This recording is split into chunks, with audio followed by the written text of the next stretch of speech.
तुर्की एक तरफ अपने ऑटोमन एम्पायर के सपने को सीरिया में सजा रहा है, तो दूसरी तरफ इजराइल ने अपने प्रॉमिस लैंड के सपने को भी दुनिया के सामने जाहिर कर दिया, जिसके बाद समूचे अरब वर्ल्ड में खलबली मची हुई है।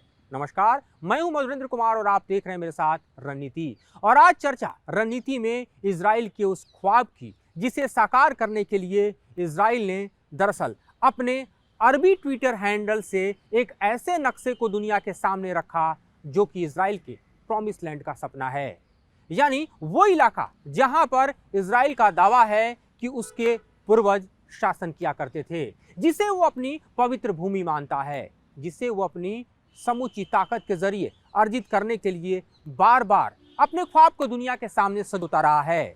लेकिन ये ऐसे वक्त पर जारी किया गया है जब तुर्की अपने ऑटोमन एम्पायर के सपने को सीरिया के जमीन पर सजा रहा है, और उसी सीरिया की जमीन पर लगातार हम देख रहे हैं कि इजराइल भी अपने पांव पसार रहा है, जो गोलन हाइट्स से नीचे उतरकर उसके बफर को कब्जा चुका है। और खास तौर पे आप देखिए तो सीरिया की जमीन पर जो युद्धक सामग्री है, जो हथियार है, जिसे दरअसल हम देखें तो लंबे समय से सीरिया की सेना अपनी ताकत को बढ़ाने के लिए ईरान से हासिल की है, उसे निस्तेनाबूद करते हुए सीरिया को कमजोर करने की कार्रवाई भी इजराइल लगातार जारी रखे हुए है। दूसरी तरफ आप देखिए गजा में तो इजराइल के हमले जारी हैं। आज भी जिस तरह के स्ट्राइक को अंजाम इजराइल ने दिया है, 50 से ज्यादा लोग मारे गए हैं। हालांकि अभी भी गाजा के पास इजरायली बंधक हैं जिनको छुड़ाने का अल्टीमेटम तो ट्रंप ने भी दे दिया है। लेकिन ऐसे वक्त पर इजराइल ने दरअसल प्रॉमिस लैंड का नक्शा जारी किया है, जिससे समूचा अरब वर्ल्ड इस वक्त फ्यूम करता हुआ नजर आ रहा है। चाहे सऊदी की बात करें या कतर की, ईरान की बात करें या फिर इराक की, यहाँ तक कि इजराइल से बेहतर संबंध रखने वाले इस्लामिक वर्ल्ड का एक और शाहकार यानी जॉर्डन भी इस वक्त इस नक्शे से खफा नजर आ रहा है। क्योंकि अगर प्रॉमिस लैंड के आप नक्शे को देखें तो ये लगभग 3000 साल पुराना इजराइल का वो नक्शा है जिसके जरिए इजराइल दावा कर रहा है कि उसकी सीमाएं दरअसल इराक के साथ साथ सऊदी, कतर, जॉर्डन और साथ ही आप देखिए तो सीरिया को भी अपने में समेटे हुए है। और ऐसे में जाहिर तौर पर नेतन्याहू का एक ख्वाब जो दुनिया के सामने आया है, उससे समूचा इस्लामिक वर्ल्ड भड़का हुआ है, लेकिन इसकी परवाह नेतन्याहू नहीं कर रहे। दूसरी तरफ आप देखिए तो दरअसल इस नक्शे के जरिए आपको समझ आएगा कि किस तरह से दरअसल इजराइल अपने सपने को साकार करने की कोशिश कर रहा है। पिछले 1.5 साल के दौरान हम देखें तो आपको यह दिखाई देगा कि किस तरह से इजराइल ने फिलिस्तीन के एक बड़े भूभाग को कब्जा किया, जिसे वेस्ट बैंक के तौर पर आप देख सकते हैं। गजा में जब से जंग शुरू हुई, समूचे गजा को रबल में तब्दील कर चुका है इजराइल, और वहां पर भी ये माना जा रहा है कि वो अपने प्रॉमिस लैंड के ख्वाब को सजाने के लिए पुरजोर तरीके से समूचे गजा पे कब्जा कर लेगा। इतना ही नहीं, अगर आप देखिए तो सीरिया के ज़मीन पर वो ऑलरेडी आगे बढ़ चुका है। लेबनान के साथ भले ही सीज फायर किया गया हो, लेकिन इस दरमियान एक बफर लेबनान के बॉर्डर पर भी इजराइल ने तैयार किया है। और साथ ही आप देखिए तो उसकी नज़र इराक के साथ साथ जॉर्डन और इजिप्ट पर भी बनी हुई है। सिनाई का इलाका भी कैसे भूल सकते हैं, जिसे दरअसल अपना पवित्र लैंड जो है वो इजराइल मानता है। हालांकि सिनाई के इलाके को आप देखिए तो यहूदी और इस्लामिक लोग भी अपनी पवित्र भूमि मानते हैं।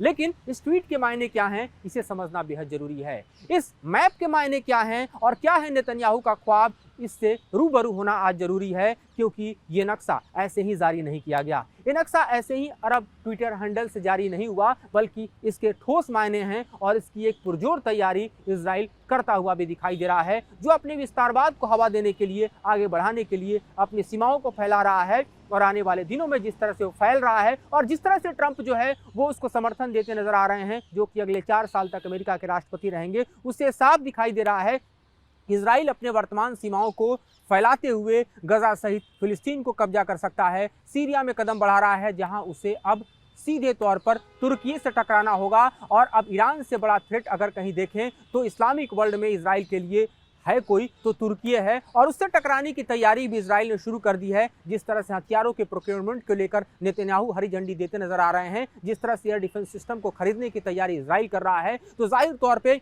जो अगली जंग दरअसल इस प्रॉमिस लैंड के तले हो सकती है, उसकी जमीन सीरिया होगी, जहां पर तुर्की और इजराइल आमने सामने होंगे। लेकिन इस नक्शे पर जरा प्रतिक्रियाएं किस तरह से आई है उसे हम देख लेते हैं। सऊदी अरब कह रहा है कि अंतर्राष्ट्रीय कानूनों को धत्ता बताया जा रहा है, ये विस्तारवाद की हद है। और इस तरह से इजराइल ने दरअसल ये ट्वीट करके बता दिया है कि वो किस तरह से न सिर्फ अंतर्राष्ट्रीय कानूनों को नहीं मानता, बल्कि वो समूची दुनिया को भड़का रहा है, वो इस्लामिक वर्ल्ड को भड़का रहा है और अपने कब्जे को मजबूत करने के लिए इस तरह के नक्शे को जारी कर रहा है। वहीं जॉर्डन जो है उसने भी इजराइल के इस ट्वीट को, इस मैप को विस्तारवादी योजना का ही परिणाम बताया है। अरब लीग ने भी दरअसल इसे भड़काऊ कहा। तो साथ ही आप देखिए कतर और यूएई ने भी इसको पूरी तरह से नकारते हुए इजराइल पर निशाना साधा है। लेकिन क्या है वो प्रॉमिस लैंड, ये जरा आपके लिए समझना जरूरी है। क्या है वो इजराइल का ख्वाब जिसके चलते एक बार फिर से इजराइल चाहता है कि वो अपनी खोई हुई उस जमीन को हासिल करे जिसे वो पवित्र भूमि बताता है। दरअसल पवित्र भूमि यानी प्रॉमिस लैंड इजराइल का वो सपना है जिसे साकार करते हुए वो अपने धर्म और अपने विस्तारवाद को आगे बढ़ाते हुए अपने प्रवृत्ति खोई हुई साख को इतिहास में जो उसने खोया है उसे हासिल करना चाहता है। तो जरा समझिए ये प्रॉमिस लैंड है क्या। दरअसल 19वीं सदी में ही देखें हम तो थियोडोर हर्जेल ने जो कॉन्सेप्ट दिया वो दरअसल यहूदीवाद का था और उस कॉन्सेप्ट में भी प्रॉमिस लैंड की बात कही गई थी। उस कॉन्सेप्ट में अगर देखें तो नक्शे के तहत आपको दिखाई देगा कि नील नदी से लेकर यानी इजिप्ट के नील नदी से लेकर और यूफ्रेटस तक और मदीना से लेकर लेबनान तक की जो सीमा है वो किसी और की नहीं बल्कि इजराइल की है, जिसे उसने खोया था और अब उसे हासिल करने की वो तैयारी में जुटा हुआ है। इस सीमा के अंदर आने वाले देश हैं मिस्र, लेबनान, सऊदी, जॉर्डन और पूरा का पूरा आप फिलिस्तीन इसमें शामिल कर सकते हैं। और माउंट सिनाई का वो इलाका तो है ही जिसे दरअसल अपने प्रॉमिस लैंड में सर्वोपरि तवज्जो देता हुआ इजराइल दिखाई दे रहा है। अगर आप इतिहास के नज़रिए से देखिए या अगर आप दरअसल माइथोलॉजी के नज़रिए से भी देखिए तो आपको इजराइल का वो इतिहास भी जानना जरूरी है जो कि दरअसल इजराइल पुनः हासिल करना चाहता है, वो इजराइल का ख्वाब भी है। दरअसल 3000 साल पहले जो पूरा का पूरा इजराइल आपको दुनिया के मैप पर दिखाई देता है वो मैप ही इस वक्त प्रॉमिस लैंड के तौर पर आप अपने स्क्रीन पर देख रहे हैं जिसे ट्वीट किया गया है। इसमें जिन राजाओं ने शासन किया इस दौर में उसे भी जरा आप जान लीजिए। तो 40 वर्षों तक जो शासन हम देखें लगभग 1050 से 1010 ईसा पूर्व किसी ने किया तो वो थे राजा शाऊल। उसके बाद राजा डेविड आए, उन्होंने भी लगभग 40 वर्षों तक शासन किया, यानी उनका शासनकाल भी हम देखें तो 1010 से 970 ईसा पूर्व दिखाई देता है।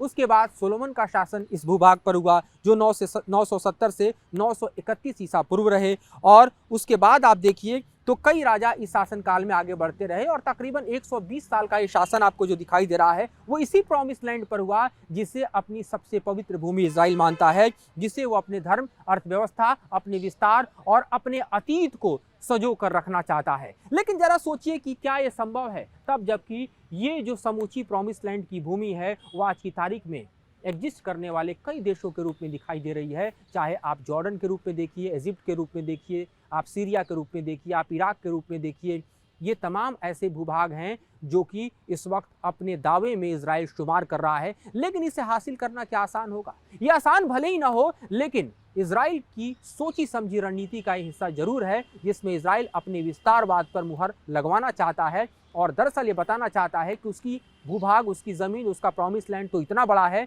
लेकिन फिलहाल जो वो कब्जा कर रहा है उस पर कोई सवाल न खड़ा करे। यानी अगला कब्जा गाजा पे दिखाई दे रहा है और जाहिर तौर पर अगला कब्जा सीरिया के कई हिस्सों पर दिखाई दे रहा है, जिसे जस्टिफाई करने की कोशिश इस ट्वीट के मद्देनज़र समझी जा सकती है।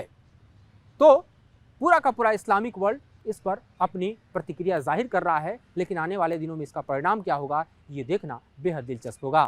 फिलहाल इस मुद्दे पर इतना ही। मुझे और मेरे सहयोगी सुभाष चंद्र को दीजिए इजाज़त।